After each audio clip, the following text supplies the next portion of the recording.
Hello everyone, I'm Dr. Ravenholm and welcome back here for another episode on the Cosmic multiplayer server. In today's episode I'm going to be showing you a service that I'm offering to the other players on the server and a little run around our expanded farming district.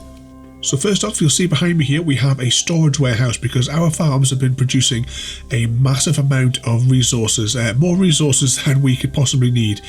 Because I'm a believer in the better together idea that they have for Minecraft, and because our farms generate more materials than we will ever really need, I've been sharing lots of our resources with many of the other players across the server. So what I'm going to do is I'm going to show you now. First of all, you see here our company is Ravenholm Farms, and this is our export building, and this is where we keep all of our stock. And this is all been labelled up. You'll see here there are different codes on all the boxes just to make it look like a proper warehouse, because we would have barcodes on all of this in reality. And here we have a little book here at the entranceway, and this is our inventory and all of the codes, and that explains what we will find in each of those chests. So here we have, if we go to C11, let's see, C11, and there you see we have pumpkins, and behind it we have more pumpkins. The one behind that is still empty. So that's our warehouse, and that is how it's laid out. And as I said, we have ridiculous amounts of stock here that's available. But also what I'll show you over here is across the server I have been dropping these little stations here and there for some of the other players. And what these are the Ravenholm Farm delivery stations. And what I do with these is I pop them out around the world, and I periodically will fill them up with all sorts of items from our various farms. So we have quite a few farms here as well that are generating lots of materials. And what I do is in the areas, typical, it's starting to rain, I will place items in the barrels here, and I will flick the lever up so that the player that's in that area can see that their chest has been filled up with some goodies, and then all they have to do is when they empty it out, they just simply need to close the or pop the lever down there so that we know that it's empty. And what we have here, because this is an example station, we have a book here which is giving this in a little bit more detail. So this is the Ravenholm Farm delivery stations. So as I said, across the world I've set up delivery stations. I will be setting up more, and as I said as well, I periodically will deliver gifts from the farm, especially the sort of overspill from our farms to different players, which will hopefully help them along, give them some extras to be able to work with. And just as I mentioned before, when it's in the downward position there's nothing there, and then once I've dropped something off in one of the boxes at random, I will raise the lever so that you know that there's something in there that you might like.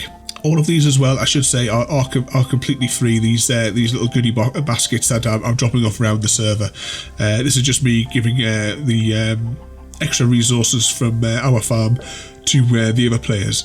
One thing I would ask is that players don't destroy the stations unless you don't want to receive random free gifts from the farm area, as when I fill up these stations I travel out with a full inventory of goodies to put in the box, and I won't have the resources on me to be able to rebuild it, and some bases are considerable distances away. But if you don't want the delivery station on your base, you can always let me know that you wish to move it to another spot, or if you just want it removed entirely. The other players on the server can also place custom orders from our farms, and to do that all they need to do is place their order inside of the order book, which is in the example station to the side here, and then of course raise the lever so that I know that an order has been placed when I come to the farm, so that I can see what the order is and fulfill it for them. And here we have as well, these are the list of the current station IDs that I have deployed across the world there. And you'll need that ID when placing the order so that I know where I'm taking the order out to. Now let's have a quick look inside of here, and you see here is the order book. And of course I don't know what slot I'm in, so F1. let's bring it up. So this is the Ravenholm Farms order book, and here we have an example order. So the player is Dr. Ravenholm. The station that I want delivered to is 000, and in this case I'm ordering 1 stack of iron blocks, 2 stacks of the cocoa beans, and half a stack of the sweet berries. And as I said, this is an example order, and the payment or offer is what the player wishes it to be, and we will basically barter for the order depending on what it is. You can choose a value, and if I agree to it, of course I'll let the other players know in Discord that their order has been fulfilled, or if we want to negotiate a different price for it depending on maybe it's the volume that they may ask for. But there are plenty of pages in here where orders can be placed. So let's just pop that back in there, and we'll have a little rummage around the rest of the farm area. So as I said, we have our warehouse here, and there are plenty of barrels around for storage. This section here for export is when I'm putting another player's order together. I'll simply pop it into these barrels here so that I've got it handy and it's already next to the portal, so that I can take it through and take it on its journey. The import, this is if any other player is bringing anything to me, pop it in these barrels here, and I'll be able to pick it up from there. One thing actually, before we start going around the farms and having a look, not all the players may know exactly where we are. So what we'll do is I will quickly go to the hub, and I'll show you how to get to Ravenholm Farms so that you can place an order in the order book.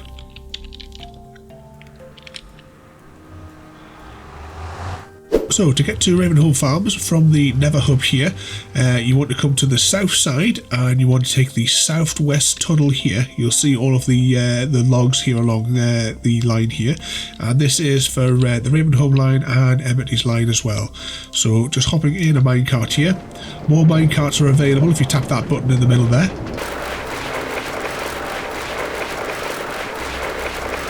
And at the end you will be thrown out of your cart.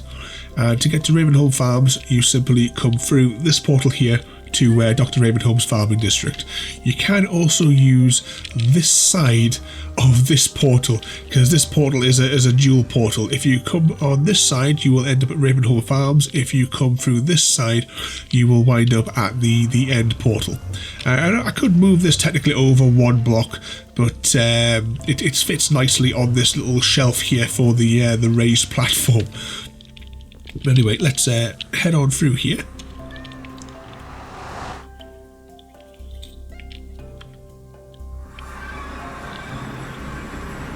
And here you are. You'll then be able to come and place your orders in the books here. And here you see all the other farms and what have you in the background there. One thing I will say as well is do not remove anything from here unless you have permission from me to enter a particular barrel and take stock out. There are only a couple of people that have authorization to take anything out of here. For the iron farm, for any iron that's needed for either the restocking of the shops or day-to-day use, myself, Xemity and Focus are able to get iron out. Over at the warehouse, End of Night has access to the sea pickles, and Focus has access to the carrots to refill his shop, and our neighbour Emity has full access to all of our farms here as well. And another thing, when removing stock, there's a little logbook here just at the door. Just so I know what's gone, so I need to know what to replenish in the warehouse. Just a quick entry in the bottom here just to say who removed it, what the item was, and the quantities there. There's plenty of pages as well here with an example line on the top there. So now let's get on, and I will give you a quick tour of all of these farms. And of course, in an earlier episode I showed you the sugarcane farm.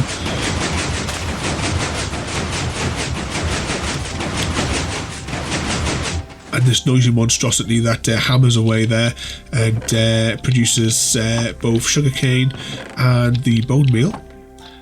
We have here a cactus farm as well, which produces cactus and bone meal, although I actually emptied this one out before. This one's easy enough just to fire up just at the back there. I think mostly it's all going down the composter side rather than the cactus side. Let's just turn that noise machine off there. I can of course force it to, if I want cactus only, I can just flick this lever and that will just give me cactus only, just by overriding that that hopper. Or I'll tell you what, let's get some bone meal for this next farm we're going to need.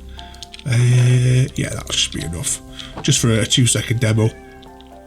This here is our sea pickle farm. So what I'll do is I'll just quickly, oh, there's already some in there. I'll quickly fire this up because this produces a ridiculous amount. So what I've had to do is I've had to, actually before we fire it up, it splits between some for storage and then some for bone mealing, but it goes for the storage and then all of these then bone meal the rest because it just flies in across the ice here. So let's hop up on top of the machine and fire it up, and you can see there just absolutely tons of it is all just flying through. Let's just go back down here for a moment, and you'll see here the hoppers have already got stacks are starting to, oh crikey, look at all that, that's how quickly this thing produces. And of course when that one's full, they'll start to flow into the other ones. So you see there's already some that are starting to get picked up by the other ones here. Because the hoppers can't actually cope with the volume that's being created. Let's just turn that off because these machines are incredibly noisy. So there we go. So that's one of those ones. This one here is our melon and pumpkin farm, which is more of a passive farm. Now I did make a couple of adjustments to this. I know in a previous episode I had mentioned that I was planning to change it for hopper minecarts. However, when I used the hopper minecarts, it lowered production. So as much as I was losing some that were just despawning and sitting and not getting drawn up, I was actually losing even more by using hopper minecarts. So I had to destroy all of those and go back to go back to the I keep falling off there. Had to go back to using just the hoppers only. And as always, this of course splits it between this side for the melons and the pumpkins, and this side here for bone meal. It tends to prioritize the bone meal side when it's splitting them across, but if I do want any more pumpkins and melons, I just need to simply flick that, and you see there that it's starting to all flow back in this side. And that's the same again, just by charging that block, it blocks this hopper. So next up in our little sort of circular tour, we have our cocoa bean farm. And this one here, I've just put the absolute basics of automation in here just to save a few moments of, and actually save wear and tear on tools as well. Because what we do is this pushes the logs, and we have an observer underneath there as well, which then pushes them back, because I wanted the logs back in that position just in case anything was to go wrong with the water at the back of the iron farm. So if we do a quick harvest on here, you see there, and then that all gets pushed back. Let's just gather up that. You see there we've got a like 2.5 stacks basically, and then it's just a 2-second job of just quickly popping these back on here, and then next time I'm passing, I can just do a quick harvest again. So what I'll do is I'll take what we've just harvested here and I will pop it into the storage chest. Now I think these guys go, yep, these guys go in here. So really you get like a stack and a half out of that. It's just a small wall. You know, we could get more if we would build more and more layers, or if we use maybe both sides of something, but I'm quite happy with the volume that I get from that. So next up, well of course we've got the iron farm, but we'll not really need to go into that because we've covered it in multiple episodes. We'll just give you a quick reminder from the episode where I actually went into this in more detail. I did make a modification to stop the golems from getting stuck.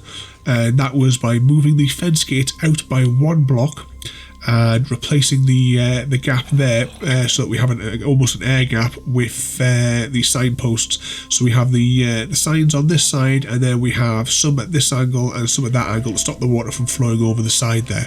And oops, someone's just went to sleep. But yeah, that improved the efficiency massively. We've got absolutely tons of iron downstairs. We don't really need any more generating for some time. But if we go over here as well, actually we need a tool to go in here because I know that I didn't leave it in there earlier on. So fingers crossed I have it in here and I didn't take it back to base. Nope, I have some shears.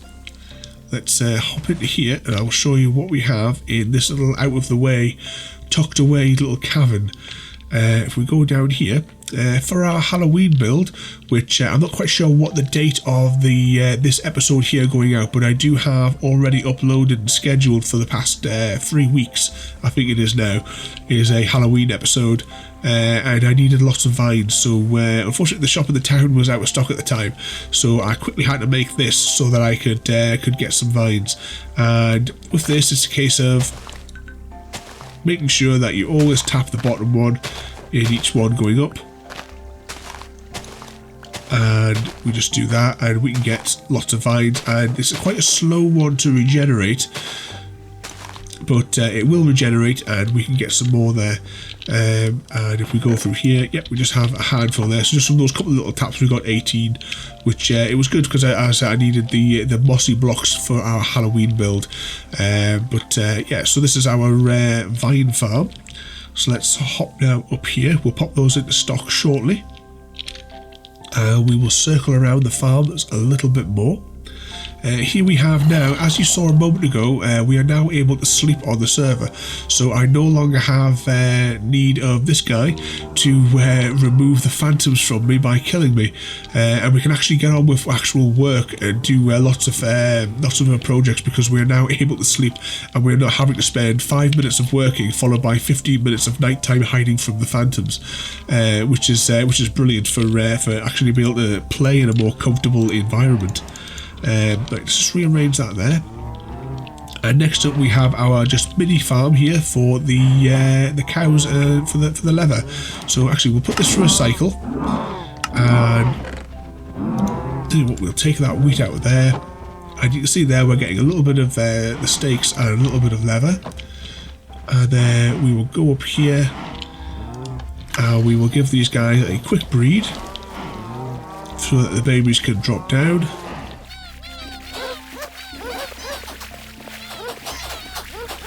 There we go, that ought to do it for that. And there you see the babies are slowly falling down there, and they will eventually grow up and we can do another cycle. So moving on, we have here, actually I'll show you as well, we actually went out and purchased 2 beacons for this area. So we have the haste, we have the regeneration, and we have the speed. Mainly we wanted the regeneration because dealing with these sweet berries is a bit of a pain, as you can imagine, just by stepping into them. I did actually last night widen these to make a 2 gap, because the single gap was we were just getting too many injuries. But at least to harvest these, it is really easy. Just simply, now that we have the 2 gap, we can go at speed down this gap. We just have to run down the opposing side carefully, and we can pick up the ones that have dropped. So how many did we get from that row? So we got over a stack just from that one row there. And then of course we have multiple rows as well that we can farm. But then we have these farming pods, and if I just go up here we can get a better view of them. So here we have, this is the carrot one that is completely non-accessible, and that's because we have this villager here which is providing these to the villager breeder. But we have here, we have a wheat field, we have a potato field, we have the beetroot field, which is pretty useless, but we've got one because why not? And over here we have a field of carrots. And over here as well we have a pod prepared for Neverwort, but unfortunately when the other players take Neverwort from the fortresses, they take all of it and they don't replant it, so it means that we can't actually get any. So we're going to have to mount an expedition into the Nether, or if another player, I mean even just a couple of pieces, and I could cultivate the entire area. I mean that's what I did with the potatoes. With the potatoes I eventually was able to pick up 3, I think it was, from a chest, and from those 3 I was able to cultivate this entire field. So even just a handful would get us started, but it's a question of just finding them, because none of the shops in the town actually sell Neverwort. So we can't, there's no point in building all of our automatic enchanting stations if we can't make the awkward potions from the Neverwort. And then, of course, we circle almost back around to the warehouse. We have our turtle sanctuary. Now, this is not actually where I get my scoots from. I actually have another farm which is just by the ocean, because these ones here, these are basically my 6 little turtle pets that I have in here, and this is just their little play area. I don't have any plans of adding any more to this area. This is just them. When I want more of the eggs, actually, no, to be honest, I could actually breed these with just to get the eggs, and then I can pick up the egg. I can still touch them up. But as for breeding any more, letting them actually hatch, we're not actually doing that here. We're doing that in another farm, which is, I don't know, like 1,000 blocks in that direction, I think. But there we are. We are now back round to the warehouse. As I said, we have these delivery stations as well, which are going to be popping up all over the world. Now, we'll of course leave random goodies in them for all the other players to enjoy. These as well, apart from having food items, I will put tools as well in there. There will be occasionally enchanting books, because we have ridiculous amounts of chests of them. Non-stackable items as well, such as the saddles, because the saddles are taking up like a phenomenal amount of storage space. I know that we are going to be putting some in our mini game once we gather up the resources for that. I'm still short of a fair chunk of the quartz for the build, for building the redstone components, and basically all of the wool. But I'm going to maybe have a speak with some of the other players and see if I can make a custom order for a reasonable price for the different colours of wool that we're needing for that build. But anyway, I hope you enjoyed that. Don't forget to mention to the other players as well in their comments that we have the delivery stations that are popping up all over the world, just as whenever I'm travelling out, because I've been marking up areas for the rail network that hopefully we're going to be building as a community project. You'll also find links as well, of course, below to everyone else. You need to go and check out all their different channels. Don't forget to rate, comment, favourite and subscribe, and I'll see you all next time.